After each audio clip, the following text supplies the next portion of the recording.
Hi, I'll continue on where I left off in the last video.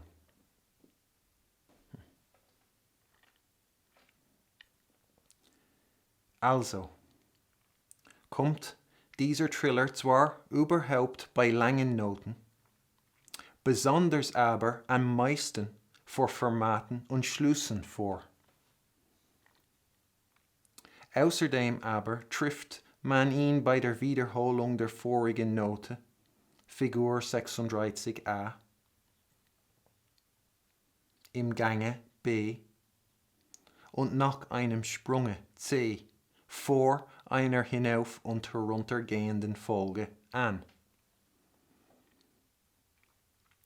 Bei langen Aushaltungen von einigen Takten, welche man durchtrillert, kann der Triller, wenn etwa matt werden wollte, aufs Neue durch diese Art von Trillern einmal angefrischt werden. Jedoch muss dieses geschehen, ohne den geringsten Zeitraum leer zu lassen. Folglich ist dieser Triller besonders den Fingern zuträglich, indem ihnen gleichsam neue Kräfte zu trillern gibt. Man kann durch diesen Triller ganz bequem ganze Oktaven durchgehen und die Fingersetzung wird durch die paar Nötchen, welche im Anfange angehängt werden, ein vieles erleichtert. Bei Figur 37 sehen wir die Art, wie man durch eine allmähliche Geschwindigkeit oft in diesen Triller bei einer Kadenz zu gehen pflegt. Bei Figur 38, wie dieser Triller mit guter Wirkung gebraucht wird, wenn die Modulation sich verändert. Und bei Figur 39, wie auch in Einschnitten gebraucht wird.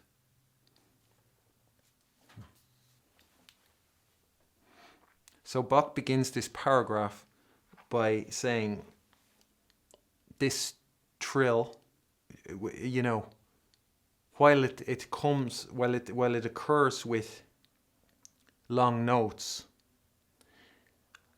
mostly though, he says, it occurs before Fermaten and like endings.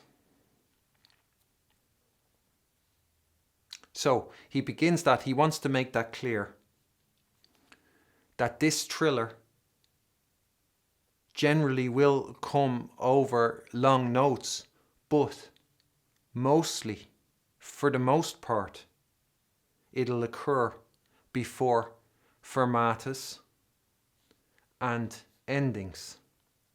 So if you consider the Appassionata, the roll of honor, sprinkle that first movement with lots of trills from below. In bar 3, in bar 7, bar 9, bar 23, bar 69, bar 144, 146, the roll of honor are all playing them as trills from below, just as they're playing the trill in bar 44 as a trill from below. Whereas the only trill from below I am playing is in bar 44. And if you look at bar 44 and the bars that come after, you could perhaps see that as like a measured fermata. You could imagine the fermata sign over that note with the trill. And after that, before you get into the fast, before it's fast again, you could see that as how Bach decorated or improvised on that fermata, how he decorated the fermata before returning to the music.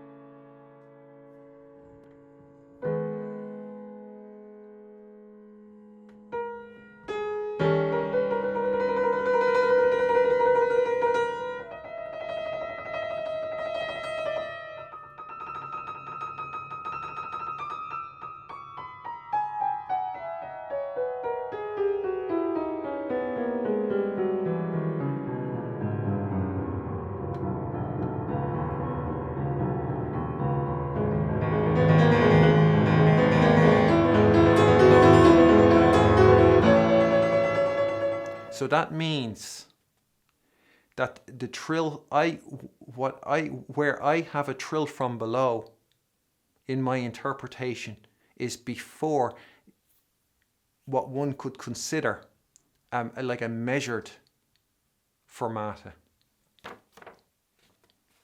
It comes to a halt. That's where I have the trill from below. Whereas Lilliput, and I'll call them Lilliput because they are Lilliput, they have trills from below everywhere. And so if what Bach is said is true, and what Bach is talking about here in this paragraph is we're getting more into the nature, the character of the trill from below. We are learning what the character is of the trill from below. And how that character, it's like an ingredient. How is that ingredient used?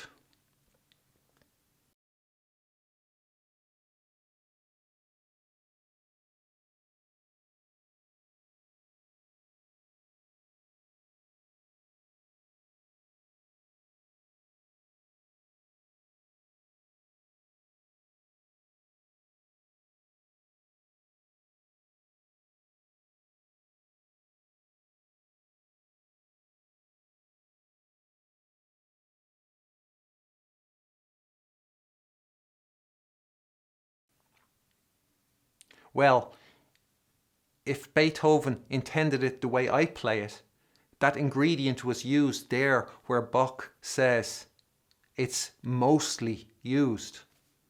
Namely, before that, you could either see it as a Schluss or you could see it as a fermata. What it is a fermata that is measured, it's written out. Instead of it being Beethoven leaving it for the performer to come up with their own decoration of the fermata, Beethoven wrote it out.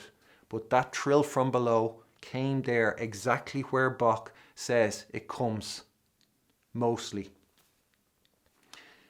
Lilliput have trills from below in the entire piece.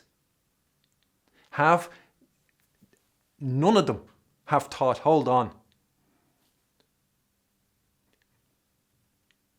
Do we know anything of the character of the trill from below? What sort of ingredient is this? And is this an ingredient that should go here? They put it everywhere, as if it means nothing, as if Bach is wasting his time actually dedicating any paragraphs to the trill from below, because it's just an extra note you add. It means it has nothing, no other consequences other than that. So what is Bach doing writing paragraphs about the trill from below? He must be a nutcase. He must be delusional to think that they could have any sort of importance or warrant any sort of consideration at all when Lilliput can sprinkle the entire movement of Bach's Appassionata with trills from below because they mean nothing to Lilliput. I have one trill from below, and that's in bar 44 before what I would say can be called a fermata. It's exactly in that place where Bach says they occur most.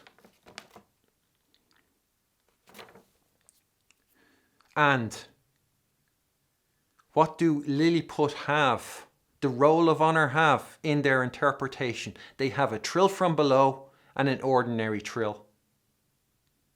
That's it. Whereas Beethoven and myself, we have the angeschlossene triller, the regular trill, and the trill from below. Now, here's the variation that Lilliput, the roll of honour, present. Here's the variation that Beethoven and myself present. Now, we all know that something that makes Beethoven great is blandness, is repetition, is dull, senseless repetition. insensitivity to the the characteristics of music, to the laws of nature, to the rules of music. We know that this is to be admired. This bland, dull, repetitive, mundane monotony is to be admired, and the variation, the diversity, is to be scorned or looked down upon, frowned upon. And it's not the diversity that makes the genius. It's the bland, mundane routine that makes the genius. This is what Lilliput are presenting as Beethoven. I present the variation, the diversity, the difference.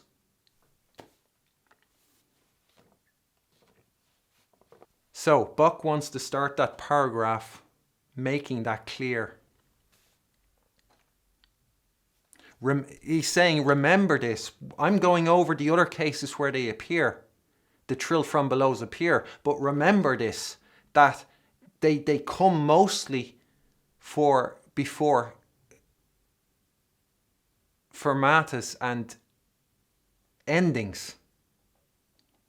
So don't think you can sprinkle an entire movement full of trills from below, because that is not what they are. That's not their sits, that's not their character. So he wants to make that clear, just to put what he says that follows in context, just for the idiots out there. So he says they can come when the previous note is repeated. And so there's figure 36A, and you can see that the C is repeated, then comes the trill from below. And Lilliput, what can Lilliput say in their defense? I mean, they can look at the examples and say, you see, Beethoven had it repeats the previous note. Therefore, it can justify, the trill from below is justified.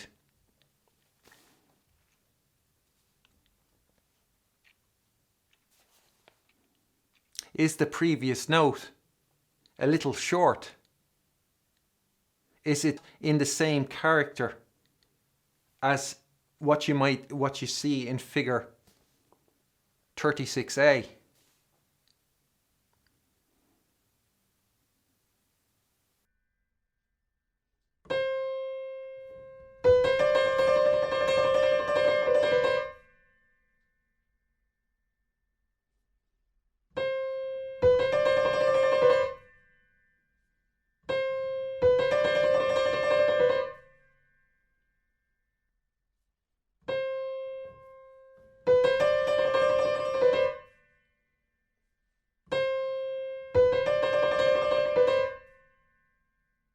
So then Bach says, figure B, that it can come in gange.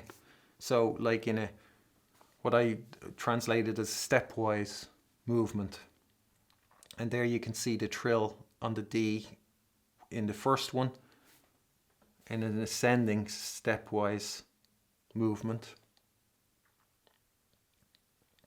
And then in a descending stepwise movement.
And then in figure 36C,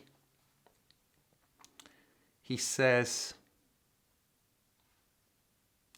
that it can come after a leap,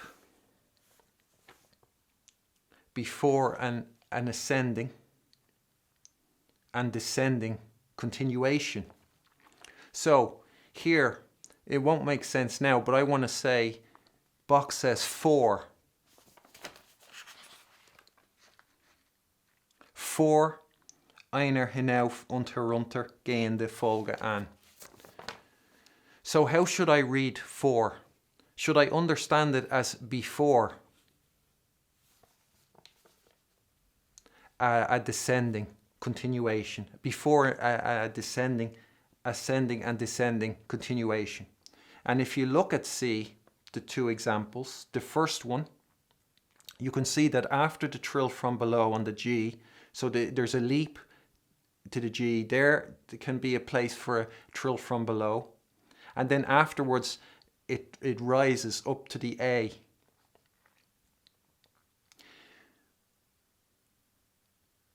So can I understand that that trill from below came before the rising, ascending continuation? And this'll be relevant then later when we get to the prol trill, when I again have to discuss Lilliput and show you just the level Lilliput are at. And then the second one, so when Bach says that trill from below, you can see the jump is going down, and then on the B flat is a trill from below. And then, and that comes before the descending continuation. So the B flat goes down to an A. So can I understand it like that? I think so. And what you get here in these examples is you're getting a taste of the character of the trill from below.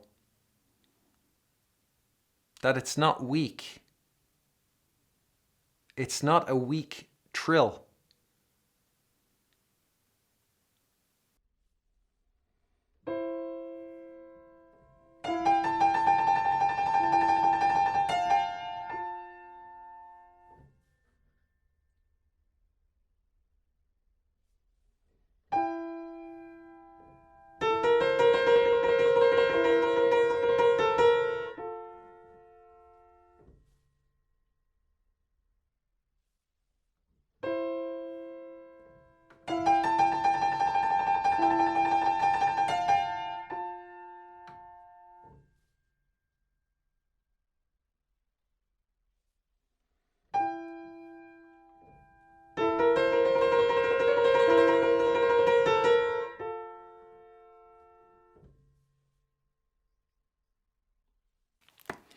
And so if you have to hold out the trill for a long time over many bars, and if that trill is threatening to become dull or kind of just tired, he says you can freshen it, refresh it with a trill from below once. And that when you do that, you're not meant to leave any amount of any gaps. It's to happen continuous, so there's not a single break. But in introducing a trill from below in order to refresh your trill or rejuvenate your trill, he says, he concludes, the trill from below, it's good for the fingers, and it can give them new strength, so to speak, to trill. So that will have been a tactic used then. And if you find yourself in the situation where you have an extended trill and it is starting to wane, or you do feel it's in danger of becoming kind of dull, you can refresh it with a trill from below. So that's a tip into some of the things the performers will have been doing then.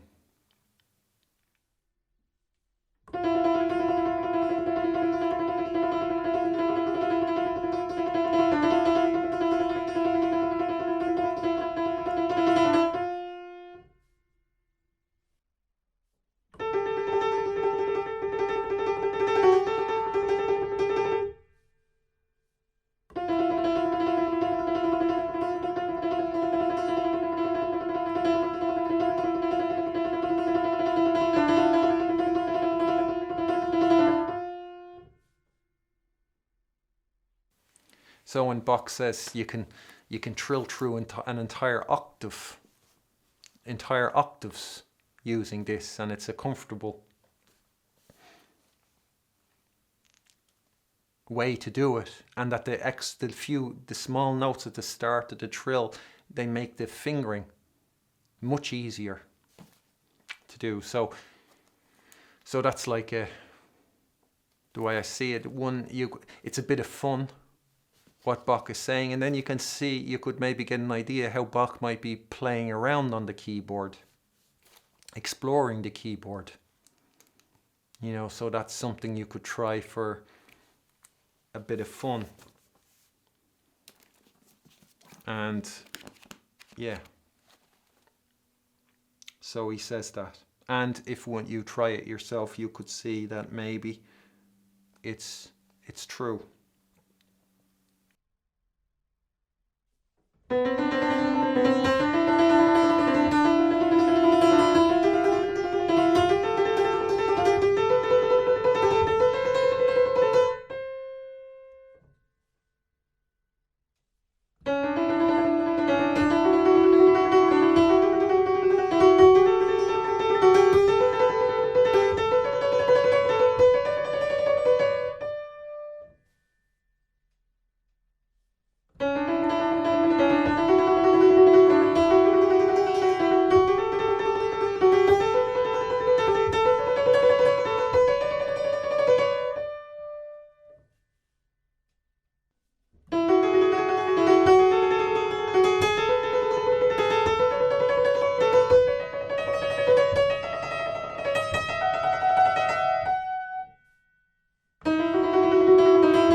Okay, so that's it.